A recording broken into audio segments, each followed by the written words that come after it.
Okay, this is BenTalk, not TED Talk, BenTalk, and titled the 2024 Republican Presidential Primary. There are many choices coming into the Republican presidential primary this upcoming season, 2023 to 24, but I believe we all know this race will come down to two people. Former President Donald Trump and current Governor of Florida, Ron DeSantis. In this Republican presidential primary, there is a unique opportunity, one very rarely presented to choose from. There are two different and in many ways competing methods of governance from Donald Trump and Ron DeSantis.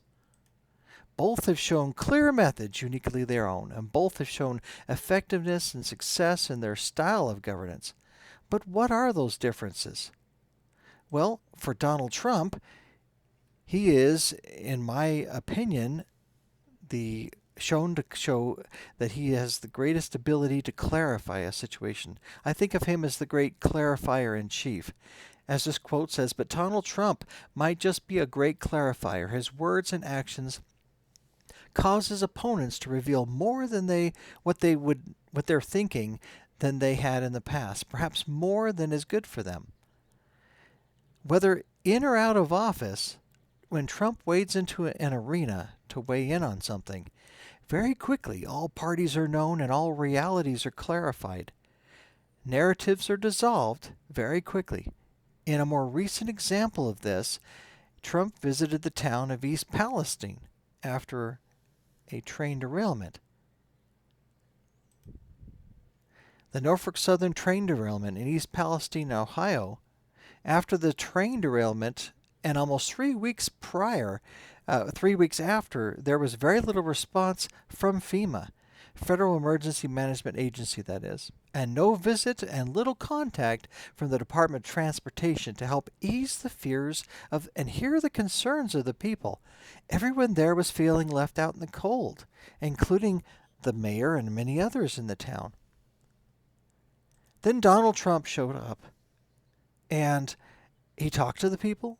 He brought them a semi-truck full of water. He bought everyone lunch at McDonald's, and he encouraged the Biden administration to act. Well, it worked. The very next day, Department of Transportation Secretary Peter Buttigieg visited the town and did damage control, but it was too late, especially when he was asked a question from a reporter, and then he says, I lost my train of thought. At the site of a train derailment?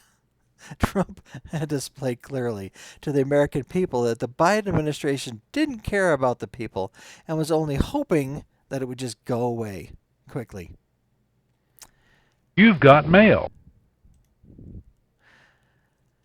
Trump has always shown that he's able to lead and inspire the people and is a viable candidate in the 2024 presidential election. There are so many examples of Trump's portfolio as a candidate in 2016 and throughout his presidency. His governing style is brash and bold, with rhetoric that devalues all opposing interests. These interests then respond in kind, leading to a disclosure of their true intent and position, while Trump comes out ahead. It's a unique style that is both effective to his policies and governance and aggravating to his opposition. Some of these are like unemployment for women hit its lowest rate in nearly 70 years. Unemployment rates for minorities reached all-time record lows. Lower investment costs and higher capital returns led to faster growth in the middle class. Small business confidence hit a new high. There's so many that we could choose from. These are just a few. For Ron DeSantis, the story of governor has been a bit different, but very effective as well. He took a swing state like Florida, which was kind of a little bit more Republican than Democrat, but teetering on the edge. And in 2018, he won Florida with only a 0.4% margin, or around 35,000 votes he won. In 2022, when he was reelected in Florida, he won by 19.4% margin, or around 1.5 million votes. That's a huge swing. During that 4 years, he accomplished a great deal as well, some of which includes standing up to smear campaigns against him from the media, not locking down Florida for very long during the COVID lockdowns. Florida became the fastest growing state since 1957, gaining over 1% of the population growth in 2 years, from 20 to 2022. That same amount would be over the past 10 years before. Overseeing the fastest and most coordinated hurricane relief in history when Hurricane Ian struck Florida. Reforming education.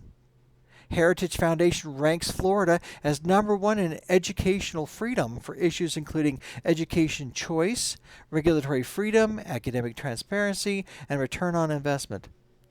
Taking on Disney and other corporations seeking to influence Florida politicians. The list goes on and on. So what do we know? We know that his ability to change policy and to govern is unmatched by any other conservative leader since Ronald Reagan.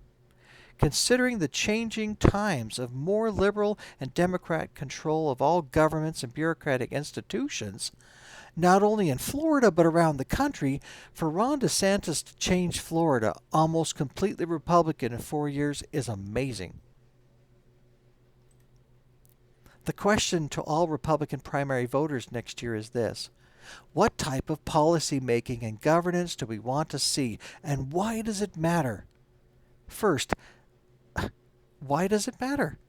To be frank, with all the institutions of America gone over to the liberal side, and not even liberal, but gone woke, there is little time to take back the control and rebalance the ship.